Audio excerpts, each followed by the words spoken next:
Hey everybody, I'm here today to wrap up my 2020 reading. I know it's a little bit late, but I have read some amazing books to finish 2020 and I cannot wait to tell you about them. So let's get started.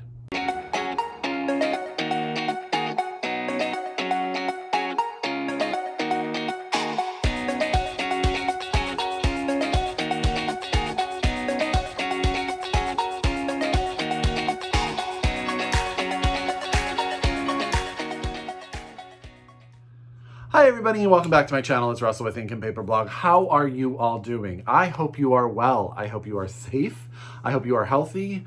2021 has started off with quite a bang as well. So, it is what it is. I hope you are all getting through it and I hope you are all doing very well and reading a lot. I am here today to wrap up the books that I finished the year 2020 reading. Now, I know it's the middle of January. It's a little bit late. I apologize.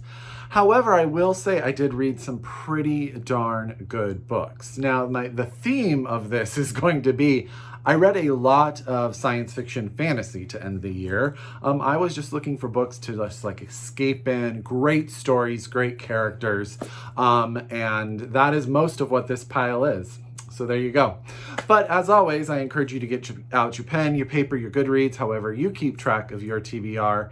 If you are so able to order these books from a local independent bookstore, please do so. Or if your library has them and that's how you get your books, get them in your hands, because I will tell you right now, they are absolutely worth it. The first two books I'm going to talk to you about are actually the first two books in a series.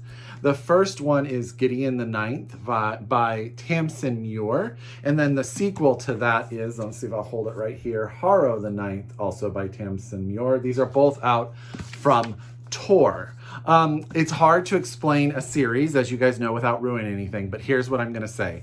This is a fantastic world. So we're in this world where necromancy sort of dominates the magical landscape. We have 9 separate planets that have all sort of separated after an event where a king has resurrected a people. And every planet has a different type of magic. And we start on the 9th planet with a group of people, and our main character is Gideon. She's actually an orphan that somehow wound up on this planet, and she really wants to escape. And it turns out the universe has different plans for her. On her planet, they use bone magic, and the people who can manipulate it can make skeletons come out of the ground and all sorts of stuff. A call has come. A call has come from the king in order to bring someone from all of the houses together because they need to create more people to help sort of defend the land, rule over the land. I don't want to go into too much regarding that because it's really interesting how Tamsyn Muir sets that all up and creates that world. I should hold it up because the cover is actually great. But what happens is Gideon winds up sort of being coerced into being the princess of her planet's bodyguard, and will go with her to this the first planet in order to go through the trials in order to determine if they can sort of graduate to the next level. But no one that arrives really knows what that means. There's these trials, there's these magic tests, and they're really not given much, but it's all about how all of these worlds come together. They are sort of competing against each other for this possible future, but things are happening and awful things are happening. And Gideon and Harrow, who are our main two characters from the 9th planet, sort of have this combative relationship, but as it goes along, they realize how much they need each other. And as they sort of get together and they sort of understand what's going on, the puzzle starts to come together. It is so good. I read it so fast. The world is cool. It's got sort of this queer element to it too, which is sort of an underpinning of who Gideon is. It's just sort of who she is. So it's part of the story and it's wonderfully done. It's an adventure tale. It's a fantasy world that you will not forget. And the second book is really good too. I will say the second book for me was a little bit more confusing because there's a lot going on. So, and I'm not going to ruin it, but a lot of different things are going on. So I had to take a moment to put the whole story together. But I am devastated to learn that book 3 doesn't come out until 2020. If you love like sort of epic fantasies with strong characters, a well-built world, and just like an amazing story to get lost into, I cannot recommend Gideon the Ninth and Harrow the Ninth by Tamsyn Muir, out from Tor Books, enough. And look at those covers, you guys. They're just absolutely beautiful. So good, so good. The next book I read in December, goodness gracious, I can't even get my month straight, is a little novella that is actually coming out in January of this year, and that is Remote Control by Nnedi Okorafor. I am such a huge fan of Nnedi Okorafor. I just think she is a phenomenal writer, and Tor puts out these phenomenal novellas that she does, and this one is no different. So one, just take a moment, that cover, right? So our main character's name is Sankofa. We learn early on that she came into contact with this seed that somehow either came from somewhere. I don't want to ruin where its origin story is, but when she came into contact with it, it gave her a special power, and that power, unfortunately, is to cause death. And we learn very early, this is not a spoiler, that she causes a lot of death in the beginning, and when she has to flee her village, and she gains a reputation, and she's sort of walking across the world as she sort of comes into terms with this power. But the myth of her, the stories of what she has done and how she has done it has sort of followed her. But we learn very quickly that she's learned better how to control her power, and she uses it for a different reason than people think. But what's really interesting is she's still a young girl, and she's just looking to fit in at times, and people try to take advantage of her, and things happen, and she tries to become part of just sort of a normal life and a normal society. And what happens when all of that sort of comes crashing down on her. The backstory, the way that Nnedi Okorafor is able to discuss Sankofa and tell us how she became who she is just really well done in such a few pages. And sort of her relationship with the world and her relationship with death in and of itself is sort of a discussion and sort of a philosophical idea that's sort of thrown around in the mind of this young girl, but also in the way that it affects the world around her. It's really, really good, and it is short, but it packs quite a little punch. I really loved it. I flew through it again. I think I read this in a couple hours. Absolutely loved it. This is out in January from Tor.com, and this is Remote Control by Nnedi Okorafor. She has a novel coming out this year too, I think. Or does she have something turning into a movie? I can't remember.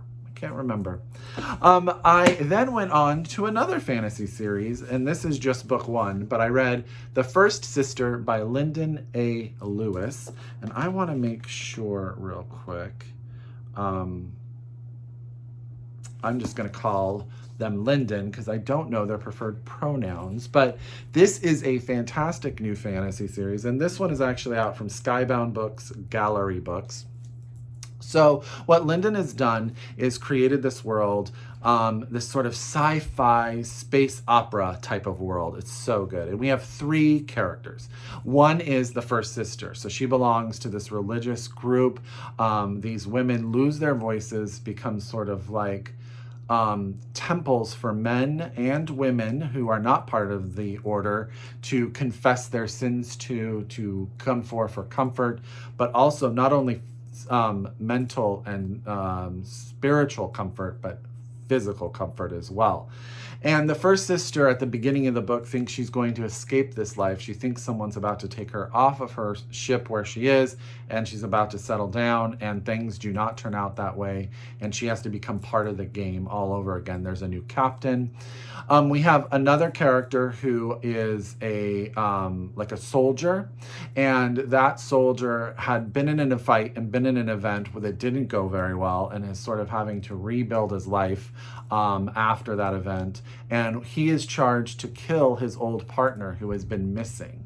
The third character is that partner who we learn a lot from through letters that, or I say letters, they're sort of audio recordings that read like letters to me, that she sends back to her old partner in order to, I'm sorry, their pronouns are they, and they send back these recordings to their old partner in order to sort of tell their story, tell why they wound up where they are and what they're doing.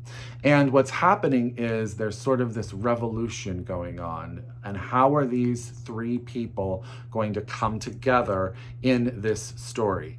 It is like fast paced and just like a wonderful world where you're trying to figure out how all of the pieces go together. There's like espionage aspects to it. There's sort of this religious aspect and sort of the power play and politics in that group as they try to find out information about the new captain who they think is a traitor, and the relationship First Sister has with the captain and how that develops, and how all of it sort of comes together as they fly across space to different worlds and different events. And it is very, very good. It did start a little bit slow for me, mainly because I think I was trying to put it all together in my head. But once it got going, it was a rip-roaring good time, and I cannot wait for book 2. And so that's The First Sister by Linden A. Lewis, and this is out from Skybound Books and Gallery Books. I highly recommend it, okay? I ended the year with a historical fiction book, and that was Bronte's Mistress by Finola Austen. This is a fictional retelling of the affair that occurred between Branwell Bronte and, I can never remember her name, Lydia Robinson, a woman that he worked for as a tutor for her young son. And what this book does is this is sort of a scandal that's always haunted the Bronte name, and she sort of puts the world to it, right? She sort of allows Lydia Robinson to finally have her say, and you learn about her life, you learn about the relationship she has with her husband, her children, and sort of society at the time, and then also sort of the freedom, this affection with Branwell Bronte gives her. This is a book that should be right up my alley. I love books about books. I love books about authors. And I loved a lot of the texture of the book, the scene. I thought the characters were really interesting, and I thought that she did a really good job of creating the Brontes outside of this sort of known existence. This book was just really, really slow to me. And I don't need a lot of plot, but I felt like it was almost reiterating the same sort of emotional up and down over and over again. And though I liked it, I didn't love it. And that was unfortunate because I really thought I would love it. But if you like stories about authors and you like sort of when another author takes part of a story and turns it into a fictional account, I think you will like it. Just for me, I think it could have been tightened up a little bit, and just sort of I wanted the pacing to be a little faster throughout the narrative. But I did like it. I did like it. So that's Bronte's Mistress by Finola Austen, and this was sent to me by Atria Books.